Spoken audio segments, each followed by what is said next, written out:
वैसे देश की राजनीति में पीके के बारे में चर्चा करने की वजह यह है कि नीतीश कुमार ने उनके बारे में बड़ा बयान दिया है।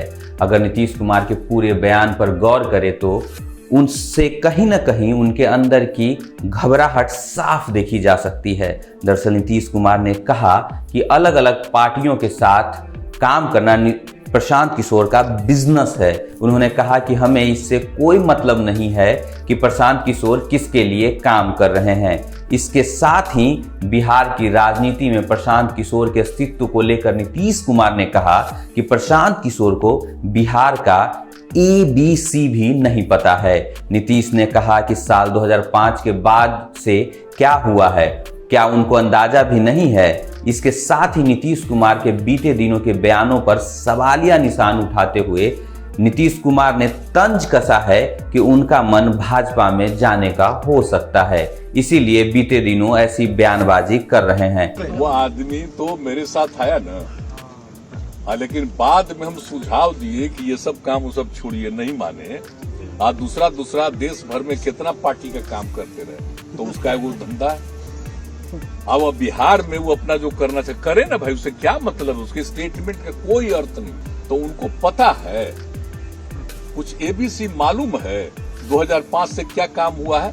तो हाँ, ये लोग को मालूम है अपना पब्लिसिटी लेने का, स्टेटमेंट देने का और कहने का, ये सब का एक्सपर्ट है, वही सब अंडमंड बोलते रहता है। दरअसल प्रशांत किशोर ने कहा था कि बिहार में हुए बदलाव का देश में कोई असर नहीं पड़ेगा। यानी कि प्रशांत किशोर का यह मानना है कि बिहार में जिस तरह से महागठबंधन ने भाजपा को क्लीन बोल्ड करके सरकार बनाई, उससे देश की राजनीति में कोई बदलाव नहीं होगा। इसका अर्थ यह हुआ कि प्रशांत किशोर ने इशारे में यह कहने की कोशिश की है, नीतीश कुमार भले ही PM की रेस में खुद को शामिल करना चाह रहे हो, पर वह आसानी से केंद्र की सत्ता में मोदी को नहीं हटा पाएंगे। जाहिर सी बात है कि अगर अभी तक देश के राजनीतिक इतिहास को देखें तो उससे यह साफ है कि क्षेत्रीय राजनीति से देश की राजनीति पर कोई विशेष असर नहीं पड़ता। इसका सबसे बड़ा प्रमाण बिहार में ही देखने को मिला था, जब 2014 में लोकसभा चुनाव में भाजपा ने बिहार में लगभग क्लीन स्वीप किया, पर 2015 के बिहार विधानसभा चुनाव में भाजपा को मात मिली। तो 2025 में जो चुनाव है वो NDA एक साइड और 7 दलों का महागठबंधन एक साइड और कोई तीसरा कोई चौथा दल, अब वो क्या होगा ये बताना अभी मुश्किल है। लेकिन अभी की जो अभी फॉर्मेशन है इसमें तो वो नहीं होगा, इतना तो मैं बहुत दावे के साथ कह सकता हूँ। यानी कि बिहार की जनता केंद्र में मोदी सरकार को देखना चाहती थी, लेकिन बिहार में उन्हें नीतीश की सरकार पसंद आई।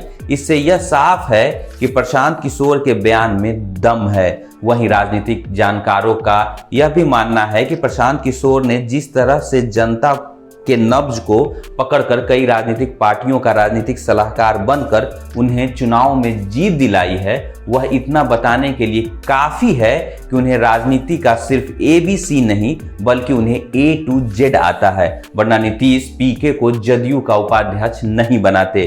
खैर, राजनीति इस तरह की बयानबाजी होती रहती है और यह जनता को भी मालूम है कि कौन राजनीतिक पंडित है और कौन अज्ञानी।